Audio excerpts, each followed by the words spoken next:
నాకు తెలిసి long distance రిలేషన్‌షిప్‌లో ఉన్నోళ్ళకి ఈ పెయిన్ బాగా అర్థమవుతుంది. ఎందుకంటే దగ్గరుండి ఏదైనా స్పెషల్ డే సెలబ్రేట్ చేసుకుందాం అనుకుంటే అది చాలా కష్టం అనమాట. ఎప్పుడో గానీ అవ్వదు. సో, ఇది Ashok pre birthday celebration. So, Ridwan మా లైఫ్‌లోకొచ్చాక అశోక్ ఫస్ట్ బర్త్‌డే కాబట్టి తను లేడు అని తను మిస్ అవ్వకుండా సో, ముందే సెలబ్రేట్ చేశాననమాట.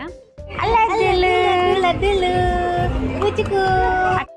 సో, ఈ వీడియోలో మా డ్రెసెస్ చూసారు కదా! దీని గురించి ఒక సీక్రెట్ ఉంది. నేను చెప్తాను వీడియో ఎండింగ్‌లో.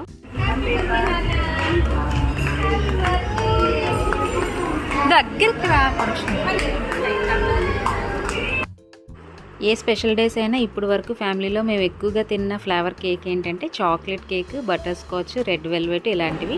Happy birthday to you, happy birthday to dear Ashok. So ఈ కేక్ వచ్చేసి బ్లూబెర్రీ అనమాట. సో ఫస్ట్ టైం నేను తీసుకున్నాను బ్లూబెర్రీ ఫ్లేవర్.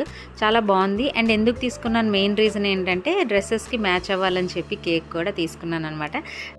సో బయటికి వెళ్ళకముందు ఏం చేశానంటే ఒక్కొక్కరికి సీక్రెట్గా ఒకరికొకరికి తెలియకుండా సో మీరు ఇలా వైట్ డ్రెస్ వేసుకోండి, లేకపోతే బ్లూ డ్రెస్ వేసుకోండి, ఏదో ఒక కలర్ చూస్ చేసుకొని వేసుకోండి అని చెప్పి ఒక్కొక్కరికి సపరేట్గా చెప్పాను అనమాట. ఒకరికి చెప్పినట్టు ఒకరికి తెలియదు.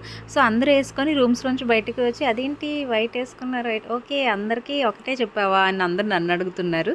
సో అవునన్నాను. సో తర్వాత ఇంకా అంటే గ్రాండ్ సెలబ్రేషన్స్ కానప్పుడు సో ఉన్నట్లోనే కొంచెం స్పెషల్గా చేసుకోవాలంటే ఇలాంటి ఐడియాస్ బాగుంటాయి అనిపిస్తుంది.